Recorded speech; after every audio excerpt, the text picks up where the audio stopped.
네, 좋은 아침입니다. 오늘은 광고를 영상으로 함께 나누도록 하겠습니다. 교회 이전을 두고 계속 진척은 있습니다. 여러분들이 계속해서 기도해 주시고요. 우리가 한마음 한뜻이 되어서 좋은 예배당에 함께 들어가고 그곳에서 아름답게 하나님을 예배하는 일들 생길 수 있도록 여러분들 기도를 계속 부탁드리겠습니다. 그리고 10월부터는 계속해서 사사기 말씀을 제가 설교하고 말씀을 나누는 시간들을 갖도록 하겠습니다. 다음 주일 예배는요, 우리가 이전할 예정인 그 곳에 가서 예배를 드릴 생각입니다. 미리 말씀드린 대로 아무것도 없습니다. 그냥 시멘트 바닥인데 제가 노약자를 위해서 의자만 몇 개 준비할 테니까요. 필요하신 분들은 앉고 나머지는 다 같이 일어나서 그냥 간단하게 예배 드리고 그곳에서 기도하고 찬송 하나 부르고 뭐 그런 시간들을 좀 보내려고 합니다. 여러분들 가능하면 다 오셔서 함께 그곳에서 예배 드리고 기도하면 좋겠습니다. 주소나 오시는 길은 다시 한번 영상이나 카카오톡을 통해서 제가 안내해 드리도록 하겠습니다. 성경 읽기는 추석 연휴에는 한번 쉬도록 하겠습니다. 그리고 다음 주일 대표 기도는 그러니까 현장에서 드리는 우리 청강리 현장에서 드리는 예배 때 대표 기도는 정유정 간사님께서 섬겨 주시겠습니다. 오늘은 제가 설교하지 않고요. 세 분의 목사님이 내가 만난 특별한 하나님이라는 주제로 세 분이 짧게 설교를 하시게 됩니다. 오늘 그 말씀을 통해서 여러분들에게 또 은혜 가득하시기를 소망하고요. 여러분들이 경험한 하나님이 또 강하게 다가오는 시간 되기를 소망합니다. 오늘 세 분의 말씀을 들으면서요, 그 중에 한 본문을 여러분들과 나누도록 하겠습니다. 히브리서 11장 23절부터 27절까지 말씀인데요. 오늘은 번갈아 가면서 교독하도록 하겠습니다. 제가 읽고 여러분들이 읽고 이렇게 마지막 절은 다 같이 읽겠습니다. 제가 먼저 읽겠습니다. 믿음으로 모세가 났을 때에 그 부모가 아름다운 아이임을 보고 석 달 동안 숨겨 왕의 명령을 무서워하지 아니하였으며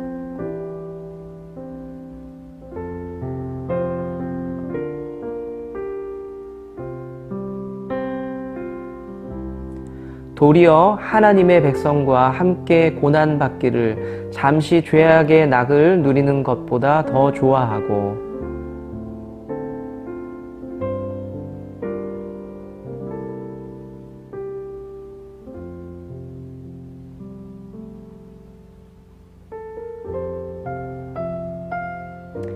다 같이 27절 읽겠습니다. 시작.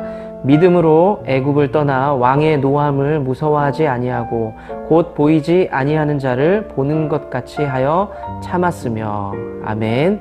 오늘은 제가 기도한 후에 하나님 말씀 함께 듣도록 하겠습니다. 기도하겠습니다.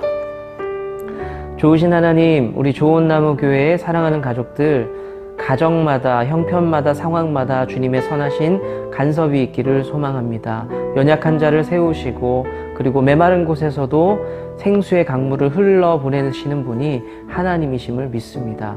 각 가정마다, 사업체마다 우리가 있는 곳곳에서 하나님의 역사들이 나타나게 하여 주시옵소서. 오늘도 영상으로 나누는 말씀이지만 이 말씀이 우리에게 소망이 되고 희망이 되고 노래가 될 수 있도록 인도하여 주시옵소서. 오늘 모든 시간들을 주께 맡겨 드립니다. 예수님의 이름으로 기도하옵나이다. 아멘.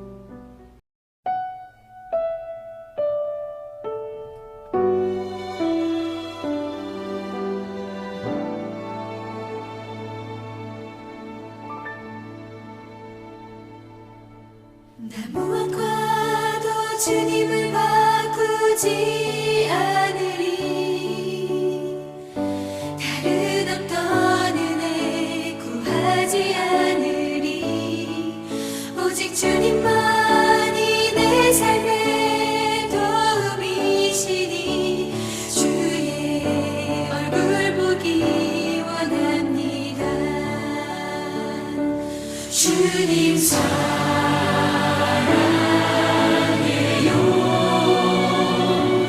온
네, 여러분과 함께 나눌 그 하나님의 말씀은 요한복음 3장 16절입니다.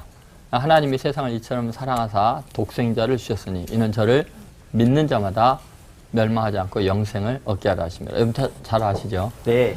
근데 이 구절을 통해서 그 하나님의 사랑을 확신하는 이제 기회가 있었습니다.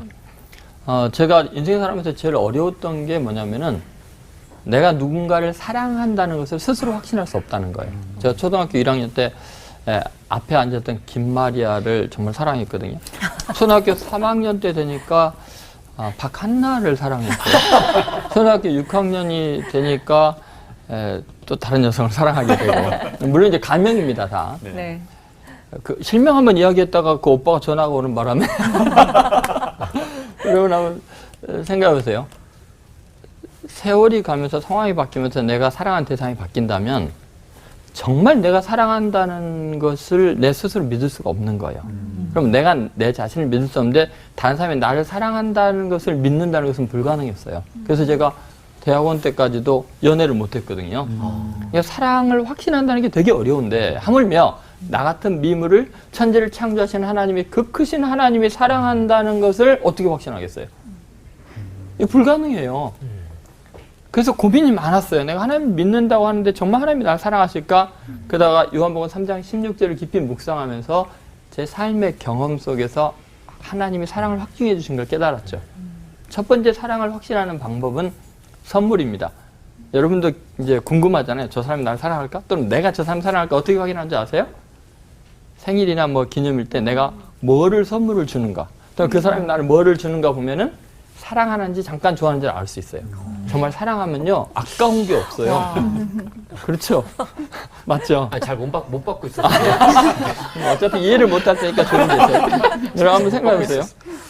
늘 계속 주기만 해요. 정말 사랑하면요 더 주고 싶어져요. 그래서 그렇게 이기적인 청소년들이 사랑에 빠지는 순간부터 계속 누군가에 뭘 줘요, 선물을. 그렇죠? 맨날 내 거야 하다가 달라져요. 그죠? 근데 제가 하나님의 사랑을 어떻게 느낄 수 있었을까? 오늘 구절을 보니까 하나님이 세상을 이처럼 사랑하사 뭐를 줬다고요? 독생자를 주셨다고 나오는 거예요. 아니, 천지 만물을 인간을 위해서 만들어 주셨거든요. 이게 어느 정도까지 인간을 위해서 철저히 만들었냐면 인간이 타락하니까 보기에 좋았던 그 아름다운 자연을 하나님이 다 멸하기로 작정하시잖아요. 왜? 누구를 위해서 만들었으니까? 인간을 위해서. 근데 그 인간이 타락하고 떠나니까 자연 만물 보면 너 생각나서 안 되겠다. 다 쓸어버리겠다. 이게 사랑의 표현이에요, 그것도. 그런데 자연 만물만 주는 게 아니라 마지막 때는 자기 외아들, 자기 생명보다 귀하잖아요. 근데 그 외아들을 주셨다는 거예요. 제가 이 구절을 읽으면서 도대체 내가 이런 신을 어디서 찾겠는가? 나는 하나님이 나를 위해서는 뭐든지 줄 수 있는 분이라는 확신을 갖기 시작했어요. 나는 이분을 위해서 살아야겠다.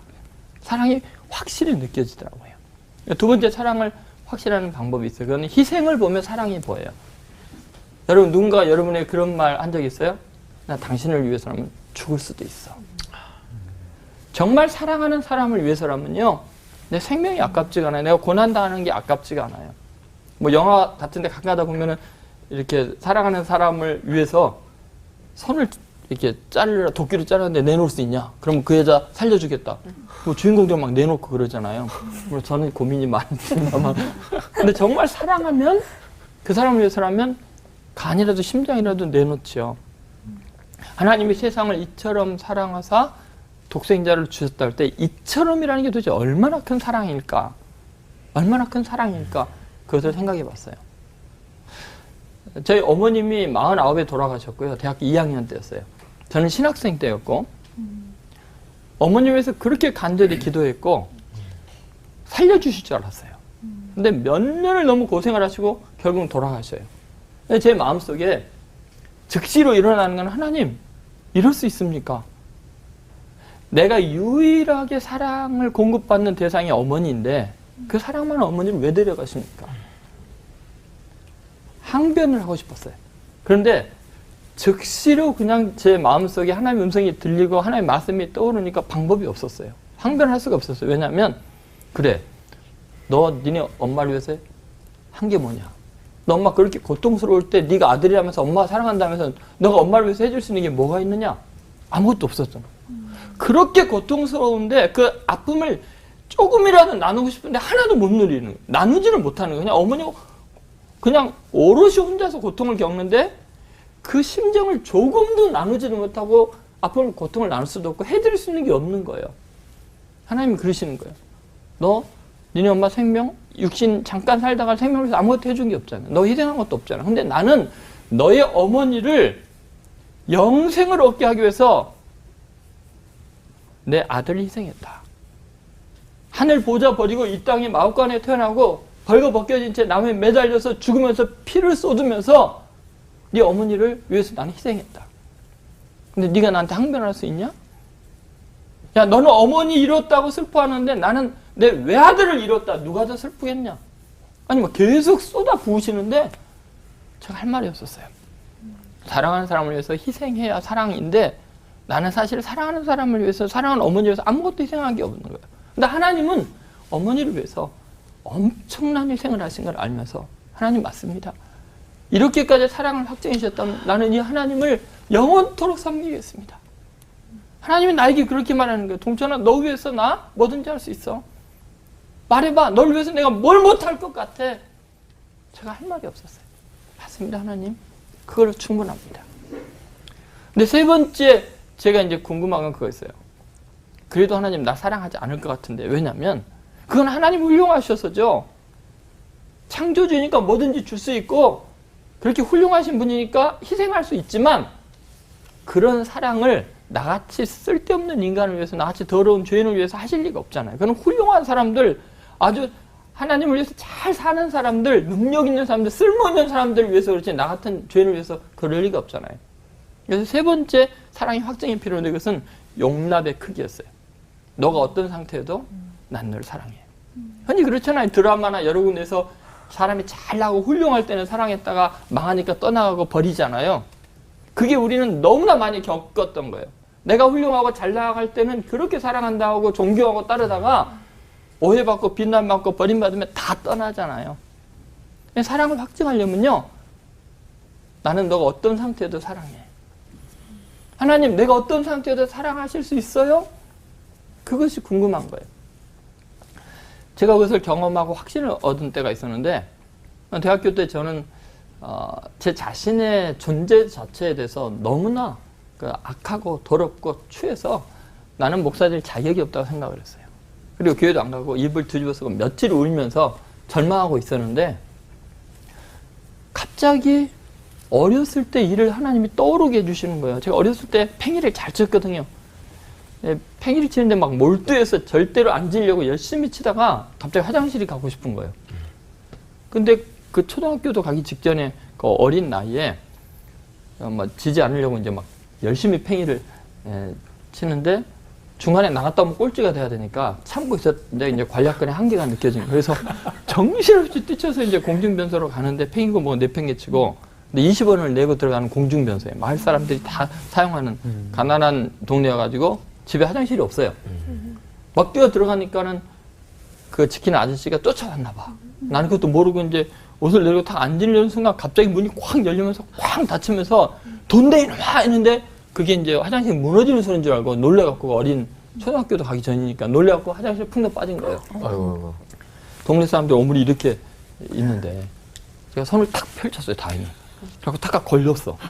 그래갖고 허벅지까지 빠진 거예요. 아이고. 막 밑에서 뭐 빨간 종이 줄까 파란 종이 벨소리 다 들리는 거 같고 막 낑낑거리면서 너무 찰져갖고 안 나오고 어떻게 필사적으로 나왔어요. 다행히 그때 제가 교회를 안 다니고 예수를 안 믿어서 살았죠.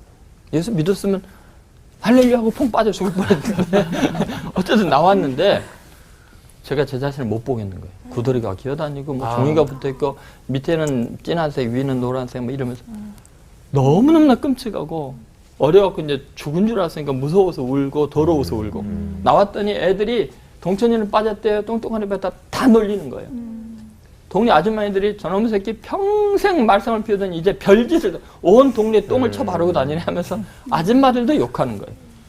항상 울면서 뭐 괴로워하는데 친구들이 막 합창을 하는 거예요. 동천이는 빠졌대, 똥똥한 입에 빠졌대. 그러니까 7년을 실업자로 있었던 아버지가 저 골목 끝에서 그 소리를 들었나 봐요. 평소에 말썽을 많이 펴고 아버지한테 맨날 두들겨 맞았는데 아버지가 막 뛰어오는 거예요. 그래서 제가 눈을 찌끔 감았어요. 그날은 도망가는 걸 포기했어요. 그냥 미끄러워갖고 도망을 못 가. 아버지가 막 뛰어와서 한 대 때릴 줄 알았거든요. 그래서 눈을 찌끔 감았어요. 그랬더니 정말 상상할 수 없는 일이 벌어졌어요. 그 더러운 나를 아버지가 끌어안으신 거예요. 아들아, 살아있어서 고맙다. 살아있어서 고맙다. 그럼 아주머니들한테 빨리 물 좀 떠오라고. 그리고 나도 더러워서 어쩔 수 없는데 손으로 다 긁어내려주시면서 계속 우시면서 살아있어서 고맙다. 내 아들아, 살아있어서 고맙다. 그리고 저를 업고서 가시면서 눈물을 뚝뚝 흘려요. 아버지가 우는 걸 처음 봤어요. 그 무서운 아버지가. 살아있어서 고맙다. 그 환상을 보여주시면서 하나님이 그러시는 거예요. 너 살아만 있어라. 내가 깨끗게 하고 내가 위대하게 하고 너를 사용할 거야. 너가 어떤 상태도 난 너를 사랑해. 그럼 또 하나님께서 로마서 5장 5절부터 10절의 말씀이 떠오르게 하셨어요. 하나님의 사랑이 우리 마음에 부음받음이니 너가 연약할 때 그리스도께서 너를 죽으셨다. 의로운 자를 위하여 선인을 위하여 죽는 자가 있거니와 우리가 아직 죄인 되었을 때 그리스도께서 우리를 위해 죽으심으로 하나님께서 우리에게 대한 자기 사랑을 확증하셨다. 심지어 우리가 원수 되었을 때 하나님이 자기 아들을 화목 제물로 보내셔서 우리와 자기를 화목하게 했다. 너 어떤 상태여도 약해도 괜찮고 쓸모없는 인간도 괜찮고 죄인이어도 괜찮고 원수여도 내가 너를 사랑한다. 그렇게 하나님의 사랑을 확증했어요. 제가 만나는 하나님은 사랑을 명확하게 느끼게 해주셨던 하나님이고 그 하나님의 사랑을 전하는 것이 제 인생의 꿈이 되었어요. 그래서 이렇게 목사가 되었습니다. 이 사랑을 확실히 믿으시고 승리하는 여러분의 삶이 되시기를 주의 이름으로 축원드립니다. 네.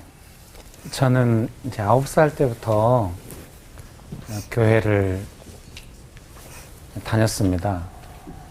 이제 본래 교회 다니지 않았는데요. 큰 형이 이제 저희 가족들과 함께 살게 되면서 저보고 교회를 나가라고 해서 교회에 처음 가게 됐습니다. 뭐 9살 때니까 제가 교회를 처음 간다고 하는 사실이 뭐 무슨 의미인지 잘 모르고 이 형이 가라고 하니까 그냥 간 것이죠. 그리고 교회 갔더니 뭐 지금도 기억이 납니다. 어려서 막 형들하고 같이 교회 그 장의자를 막 사람 아무도 없을 때 막 뛰어다니면서 방석 막 던지기 놀이 하면서 놀고 크리스마스 때 선물 받고 막 이랬던 것이 좋았던 추억으로 남아 있습니다. 그래서 9살 때부터 교회를 다녔지만 뭐 그냥 형이 가라고 하니까 그래서 형은 꼭 자기는 교회 안 가는데 술 먹고 오면 나는 가야 한다고 1시까지 저를 앉혀놓고 형이 공무원 시험 합격하면 자기 밥을 먹는 사람들은 다 교회를 보내겠다고 했다고 합니다. 그래서 저를 길러주시니까 너는 내 밥 먹으니까 교회 가야 한다고 그래가지고 교회를 가게 됐습니다. 제가 중등부 때 이제 광주 서남교회 중등부 회장도 하고 이랬어요. 그래서 수요 예배를 갔습니다. 보통 이제 청소년들은 수요 예배는 거의 안 가는데요.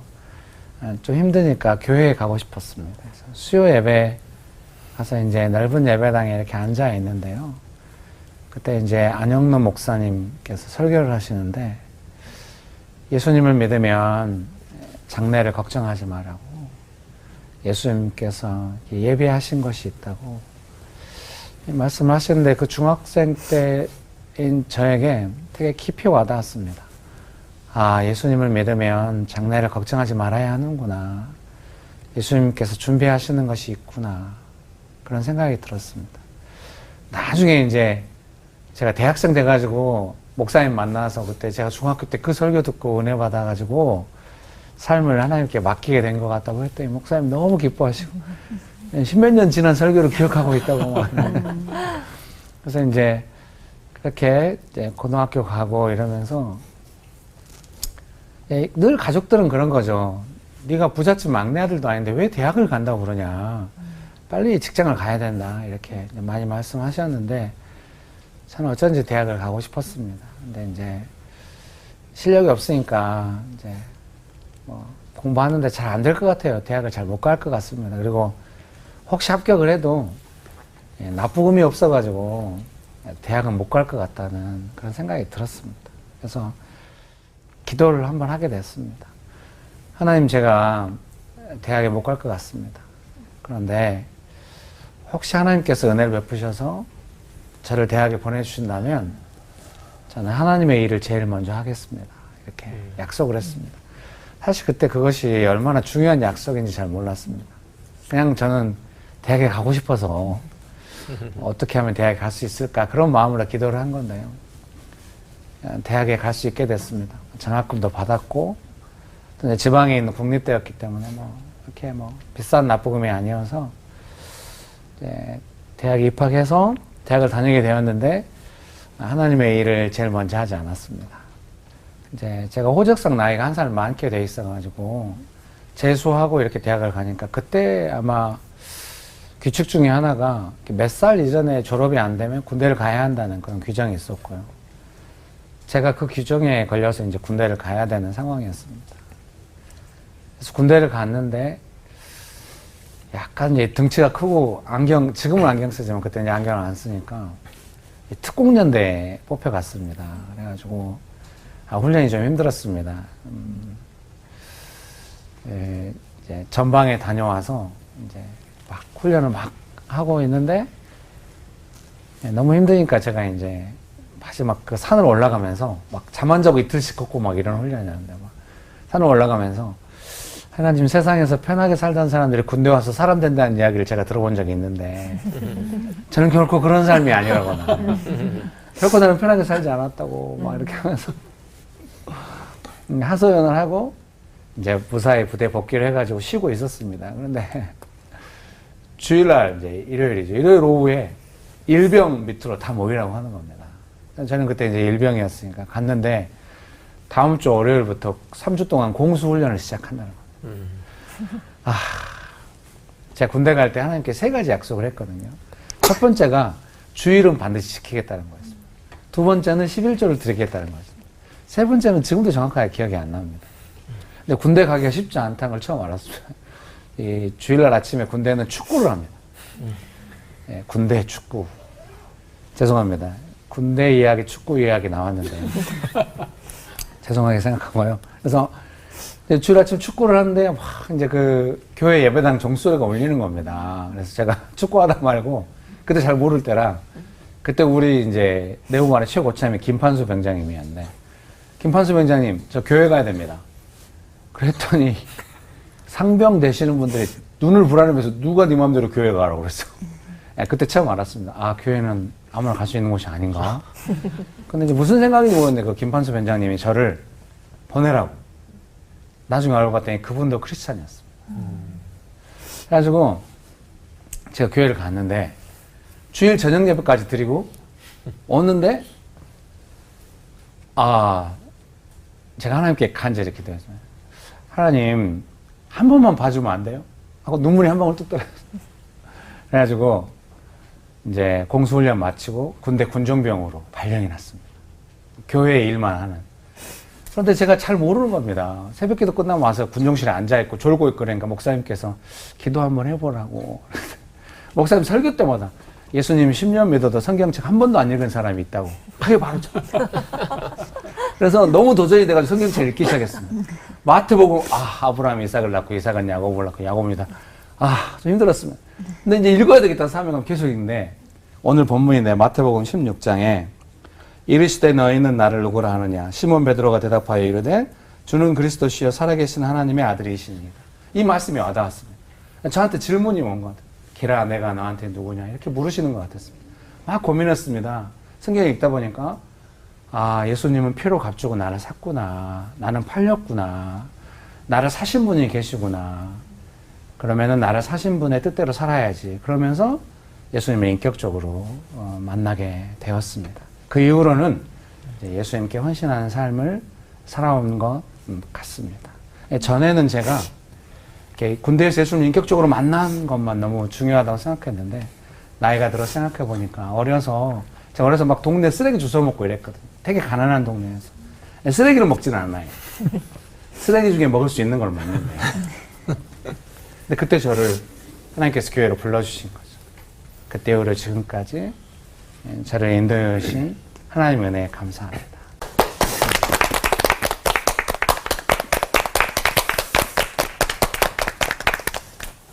잘 지내셨죠? 목사님들 말씀 들으면서 너무 은혜로워가지고 그렇죠. 너무 감사합니다.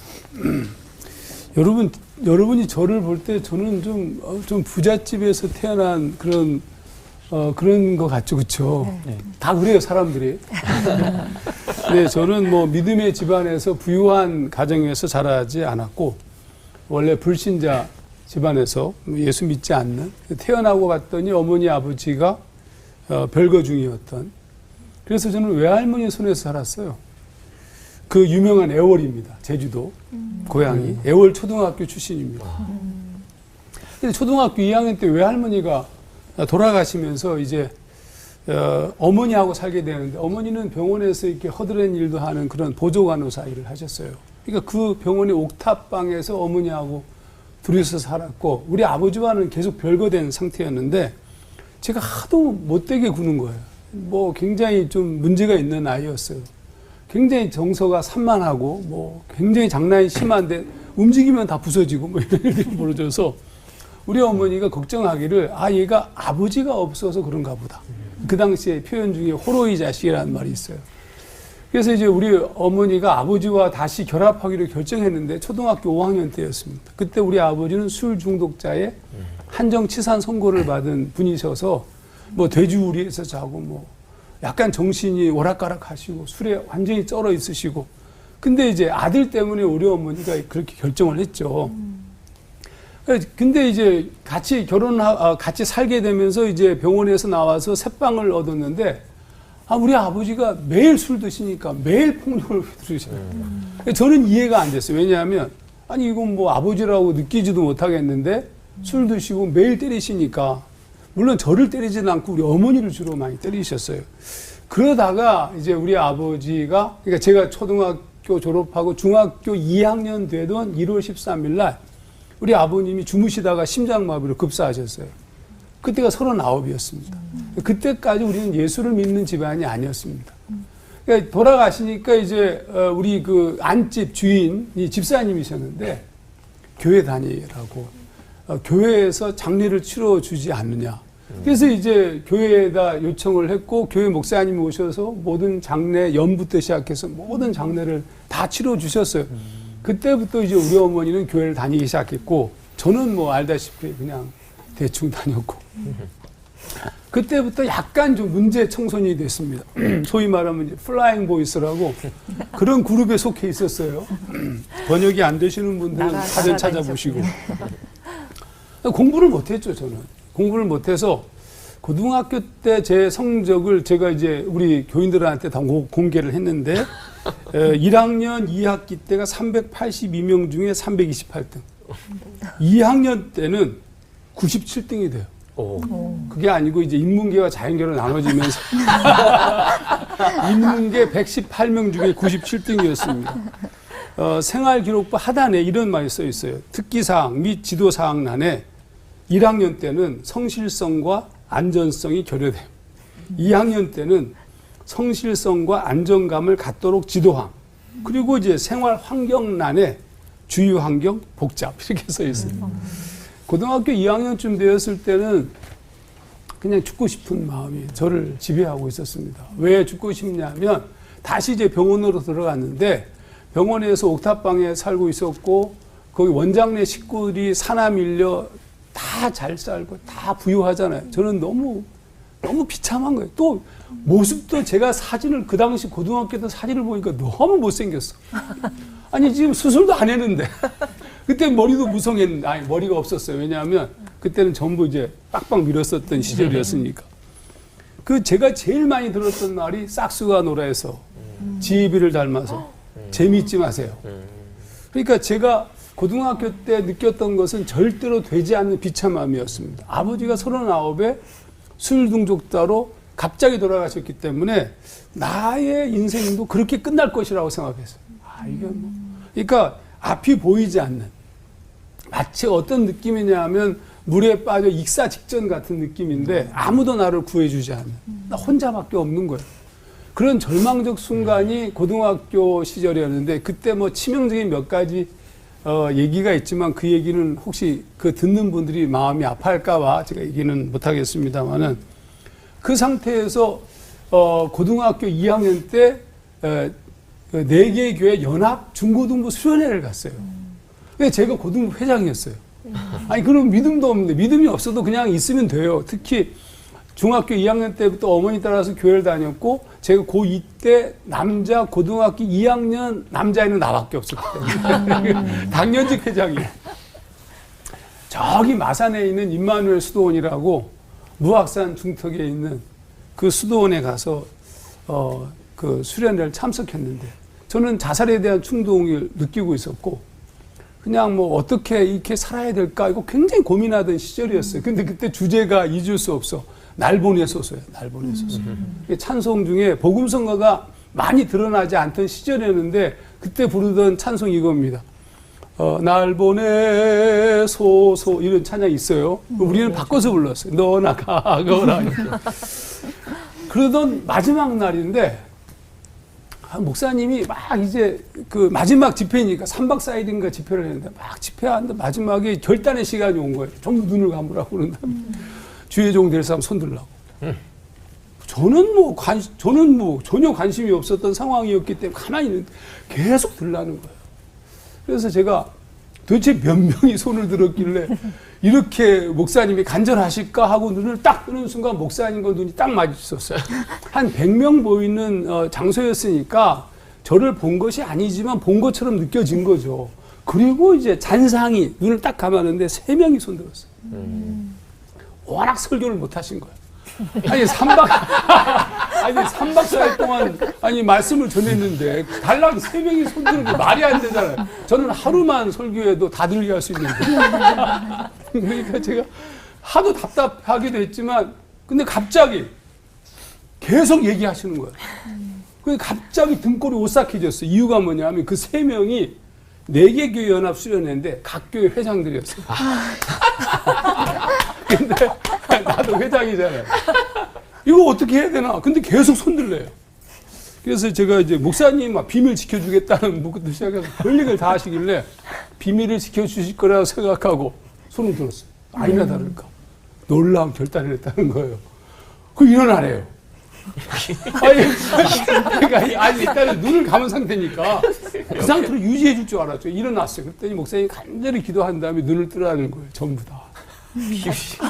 우리 교회가 난리 났어요. 오빠 진짜야 뭐부터 시작해. 우리 목사님 오셔서 나를 끌어안고 장하다 정하다 막 그러죠. 제가 그날 밤 심각했습니다. 이건 완전히 짜가로 손든 건데.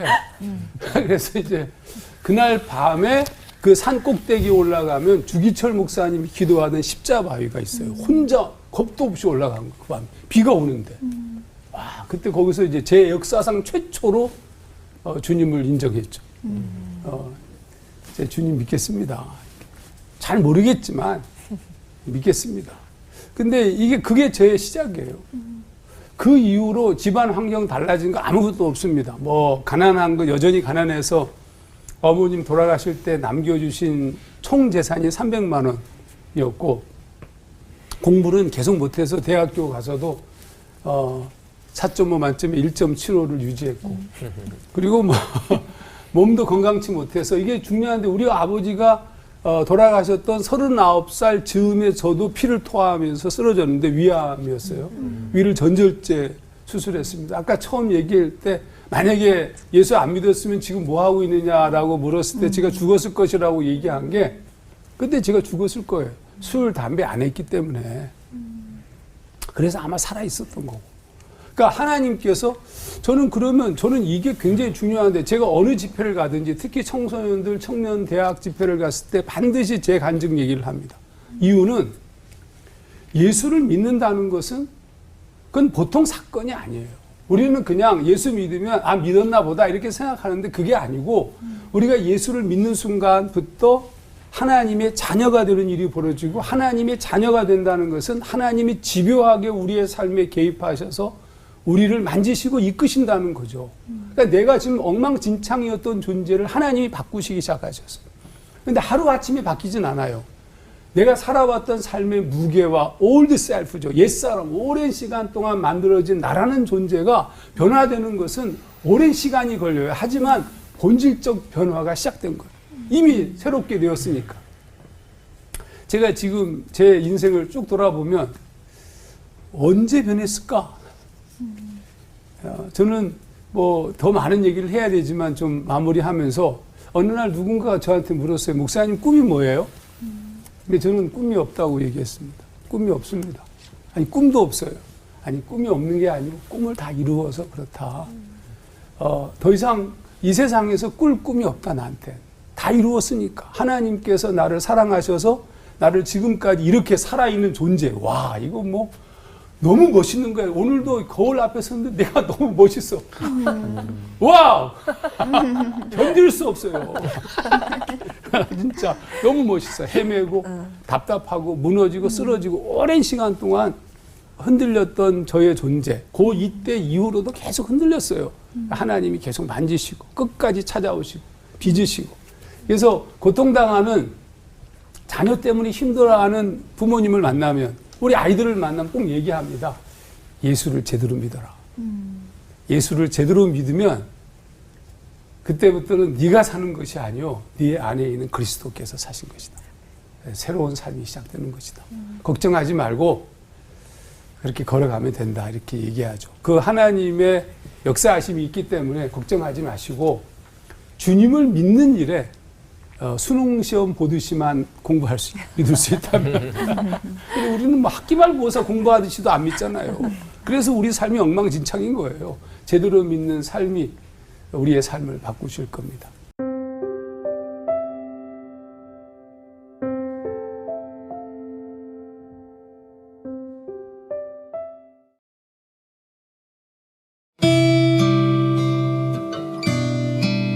우리의 길 첫째, 우리는 오직 예수 그리스도를 섬기는 믿음의 가족으로서 정체성을 가집니다.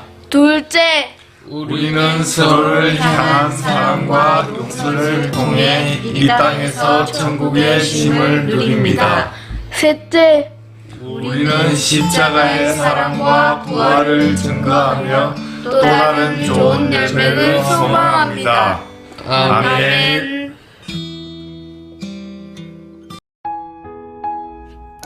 이제 우리가 서로를 향해 축복하며 기도하도록 하겠습니다. 사랑하는 좋은 나무 교회 성도님들이 주 안에서 강건하시기를 축복합니다. 사랑하는 목사님께도 강건의 축복이 함께하기를 소망합니다. 고난 속에서도 우리 주님의 기쁨을 누리시기를 축복합니다. 염려 속에서도 우리 주님의 해답을 경험하시기를 축복합니다.